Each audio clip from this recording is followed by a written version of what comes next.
Head and neck cancer सिर्फ एक medical diagnosis नहीं होते, ये आपकी रोज की जिंदगी को डायरेक्टली अफेक्ट करते हैं। आप कैसे बोलते हैं, कैसे खाना खाते हैं और चेहरे के अपीयरेंस तक। आज हम डिटेल में बात करेंगे कि ये कैंसर डेली फंक्शन को कैसे इंपैक्ट करते हैं और सबसे इंपॉर्टेंट उनके सॉल्यूशंस और रिकवरी के ऑप्शंस क्या होते हैं। मैं हूं doctor Bhavin, head and neck oncosurgeon at SSO cancer centre. मेरे काम का एक इंपॉर्टेंट हिस्सा सिर्फ कैंसर ट्रीट करना नहीं है, बल्कि पेशेंट को उनकी क्वालिटी ऑफ लाइफ वापस दिलाना भी है। इस वीडियो में मैं आपको क्लियर और सिंपल शब्दों में समझाने वाला हूँ कि head and neck cancer patient की स्पीकिंग, स्वेलोइंग और अपीयरेंस पर क्या इफेक्ट डालते हैं और उन्हें कैसे मैनेज किया जा सकता है। ये इन्फॉर्मेशन उन सब के लिए जो खुद ट्रीटमेंट से गुजर रहे हैं या अपने किसी लव्ड वन की जर्नी को समझना चाहते हैं। Head and neck region human body का एक यूनिक एरिया है। यहाँ छोटे से छोटे स्ट्रक्चर का भी एक बड़ा रोल होता है। टंग, वोकल कॉर्ड्स, जो थ्रॉट, साइनसिस सब एक दूसरे से कनेक्टेड होते हैं। इसलिए जब यहाँ कैंसर डेवलप होता है या सर्जरी, रेडिएशन का ट्रीटमेंट होता है तो डायरेक्टली पेशेंट के डेली फंक्शन इंपैक्ट होते हैं। वॉइस और speech head and neck cancer से सबसे ज्यादा इंपैक्ट होते हैं। अगर ट्यूमर टंग या वॉइस बॉक्स में है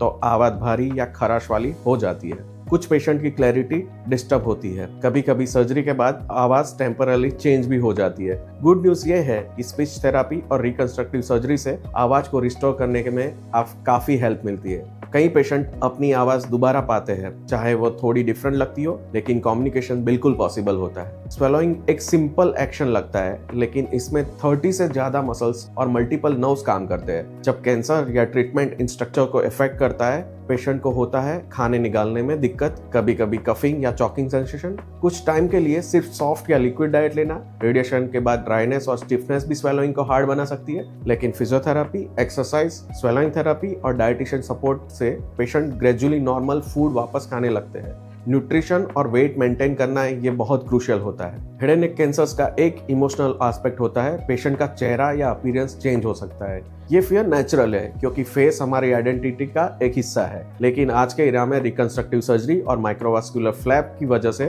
सर्जन ना सिर्फ डिफेक्ट कवर करते हैं बल्कि नेचुरल अपीयरेंस भी रिस्टोर कर सकते हैं। प्लास्टिक सर्जन, फिजियोथेरापिस्ट और साइकोलॉजिस्ट मिलकर पेशेंट को वापस सेल्फ कॉन्फिडेंस दिलाते हैं। फिजिकल चेंजेस के साथ एक और बड़ा इंपैक्ट होता है इमोशनल हेल्थ। पेशेंट स्पीच या अपीयरेंस की वजह से सोशली आइसोलेट फील करते हैं। एंजाइटी और डिप्रेशन कॉमन रहते हैं। यहीं पर सपोर्ट ग्रुप, काउंसलिंग और फैमिली इन्वॉल्वमेंट क्रूशियल हो जाता है। इमोशनल रिकवरी फिजिकल रिकवरी के बराबर इंपॉर्टेंट है।